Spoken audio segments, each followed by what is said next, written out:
ایک یہودی کو رسول خدا صلی اللہ علیہ وسلم سے چند دینار قرض واپس لینا تھا۔ ایک دن آپ راستے میں جا رہے تھے کہ وہ یہودی آپ کے پاس آیا اور اس نے کہا، جب تک آپ میرا قرض ادا نہیں کریں گے اس وقت تک میں آپ کو یہاں سے نہیں جانے دوں گا۔ نبی اکرم صلی اللہ علیہ وسلم نے فرمایا، اس وقت ادائیگی کے لیے میرے پاس کچھ بھی نہیں ہے۔ یہودی نے کہا، جب تک آپ میرا قرض نہیں دیں گے میں آپ کو یہاں سے جانے نہیں دوں گا۔ آپ نے فرمایا، اگر یہ بات ہے تو میں تیرے ساتھ یہیں بیٹھ جاتا ہوں۔ یہ کہہ کر آپ اس کے ساتھ بیٹھ گئے۔ جیسے جیسے وقت گزرتا گیا آپ کے صحابہ وہاں جمع ہوتے گئے۔ جب انہوں نے یہودی کی یہ جسارت دیکھی تو انہوں نے اس کو سزا دینے کا ارادہ کیا۔ تب آپ صلی اللہ علیہ وسلم نے انہیں ہر طرح کی تعدیدی کارروائی سے روک دیا۔ فرمایا کہ تم دور چلے جاؤ۔ حکم رسول کے تحت صحابہ دور چلے گئے۔ سورج لمحہ و لمحہ گرم ہو رہا تھا اور اس کی تپش سے آپ کو اذیت پہنچ رہی تھی، یہاں تک کہ آپ کے چہرہ اطہر سے پسینہ بہنے لگا۔ اس کے باوجود آپ نے کسی طرح کے غصے کا اظہار نہ کیا اور نہ کوئی سخت جملہ کہا۔ آپ سارا دن وہیں بیٹھے رہے اور ظہر، عصر اور مغرب اور عشاء کی نماز وہیں پڑھی۔ پھر رات چھا گئی، آپ نے رات بھی وہیں بسر کی اور فجر کی نماز بھی وہیں پڑھی۔ صحابہ یہودی کو ڈرانے دھمکانے لگے۔ آپ نے فرمایا، تم اس سے یہ کیسا سلوک کر رہے ہو؟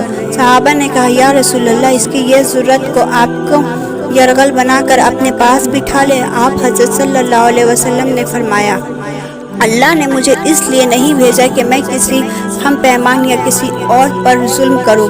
جب دن چڑھا تو یہودی نے کلمہ اسلام پڑھتے ہوئے کہا، میں نے اپنے دولت کا ایک حصہ راہ خدا میں دیا۔ میں نے آپ کو اس لیے نہیں روکا تھا کہ میں آپ کی توہین کروں، اس ذریعے میں آپ کے پیمانے صبر کو آزمانا چاہتا تھا، کیونکہ تورات میں آپ کی یہ صفت پڑھی ہے، محمد بنت عبداللہ مکہ میں پیدا ہوگا اور طیبہ کی طرف ہجرت کرے گا۔ وہ سخت مزاج اور بیہودہ گوئی کرنے والا نہ ہوگا اور کوئی ضروری بات زبان سے نہیں کہے گا۔ اس طرح سے میں نے آپ کو یہاں رکھ کر اس بات کی تصدیق کی ہے کہ تورات نے بالکل سچ کہا ہے۔ رسول اکرم صلی اللہ علیہ وسلم مبعوث و رسالت ہونے کے 3 سال بعد تک خفیہ طور پر دعوت اسلام دیتے رہے۔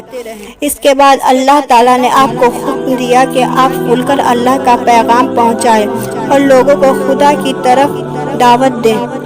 ایام حج شروع ہوا تو پورے جزیرۃ العرب سے لوگ مکہ کی طرف آنا شروع ہوئے۔ نبی اکرم صلی اللہ علیہ وسلم کوہ صفا پر چڑھے اور آپ نے بلند آواز سے فرمایا، لوگوں میں اللہ کا رسول ہوں، تم اللہ رب العالمین پر ایمان لے آؤ۔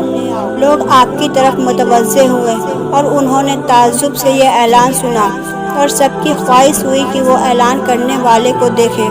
پھر آپ صفا سے اتر کر مروہ آئے اور وہاں پر بھی آپ نے 3 بار یہی اعلان کیا۔ جب ابو جہل نے آپ کا یہ اعلان سنا تو اس سے سخت غصہ آیا۔ اس نے زمین سے ایک پتھر اٹھا کر آپ کی پیشانی پر مارا، جس سے آپ کی پیشانی زخمی ہو گئی، خون بہنے لگ گیا اور آپ کا پورا چہرہ لہو لہان ہو گیا۔ اس کے بعد تمام مشرکین آپ کو پتھر مارنے لگے۔ نبی اکرم صلی اللہ علیہ وسلم مجبور ہو کر کوہ ابو قبیس پر چڑھ گئے اور ایک چٹان کے پیچھے جا کر چھپ گئے۔ مشرکین نے بھی آپ کا تعاقب کیا لیکن آپ انہیں کہیں دکھائی نہ دیے۔ ناکام اور نامراد ہو کر انہیں واپس آنا پڑا۔ اسی اثنا میں ایک شخص نے حضرت علی رضی اللہ عنہ کو اس واقعہ کی اطلاع دی اور کہا کہ میرا خیال یہ ہے کہ محمد مارے جا چکے ہیں، نعوذ باللہ۔ یہ سن کر حضرت علی کو شدید دکھ ہوا اور آپ ام المومنین حضرت خدیجہ الکبریٰ سلام اللہ علیہا کے پاس آئے اور ان سے کہا، میں نے سنا ہے کہ مشرکین نے رسول خدا صلی اللہ علیہ وسلم پر سنگباری کی ہے اور بعض لوگوں کا یہ گمان ہے کہ نبی اکرم شہید ہو گئے ہیں۔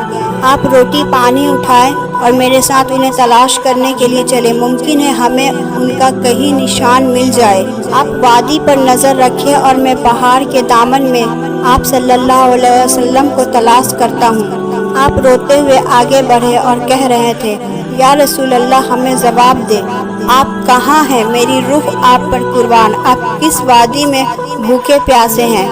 آپ نے مجھے اپنے ساتھ کیوں نہ لیا؟ حضرت خدیجہ رو رو کر فریاد کر رہی تھی کوئی ہے جو نبی مصطفیٰ کی مجھ سے خبر دے؟ کیا کسی نے انہیں دیکھا ہے جو مجھے ان کے متعلق بتائے؟ اس وقت جبریل امین رسول خدا صلی اللہ علیہ وسلم پر نازل ہوئے۔ ان کے پیچھے ملائکہ کی بہت سی صفیں تھیں۔ آپ حضرت صلی اللہ علیہ وسلم سے کہا، خدا بند جبار نے ہمیں آپ کے فرمان کی تعمیل کے لیے بھیجا ہے۔ اگر آپ چاہیں تو ہم اس قوم کو تباہ کر دیں گے اور ان کا دنیا میں کہیں نام و نشان تک دکھائی نہ دے گا۔ للعالمین نے فرمایا، میں نبی رحمت بنا کر بھیجا گیا ہوں، میں عذاب و انتقام کا حامی نہیں ہوں۔ پروردگار میری قوم کو معاف کر دے، وہ مجھے جانتے نہیں ہیں۔ جبریل امین علیہ السلام نے آپ حضرت صلی اللہ علیہ وسلم سے کہا، خدیجہ سلام اللہ آپ کو تلاش کر رہی ہے۔ خدیجہ کے رونے سے آسمان کے فرشتے کو بلا دیا ہے، آپ انہیں جواب دے، خدا کی طرف سے اور ہماری طرف سے انہیں سلام پہنچائے اور انہیں جنت کی بشارت دے۔ نبی اکرم صلی اللہ علیہ وسلم نے خدیجہ اور علی کو صدا دی اور انہیں اپنے پاس بلایا۔ دونوں شخصیت آپ کی خدمت میں حاضر ہوئے۔ انہوں نے آپ کی پیشانی پر پٹی باندھی اور گھر لے آئے۔ جب مشرکین کو معلوم ہوا کہ نبی اکرم صلی اللہ علیہ وسلم اپنے گھر آ چکے ہیں تو انہوں نے گھر پر محاصرہ کر لیا اور سنگ باری شروع کر دی۔ حضرت علی علیہ السلام اور حضرت خدیجہ سلام اللہ علیہ آپ کا دفاع کرنے لگے۔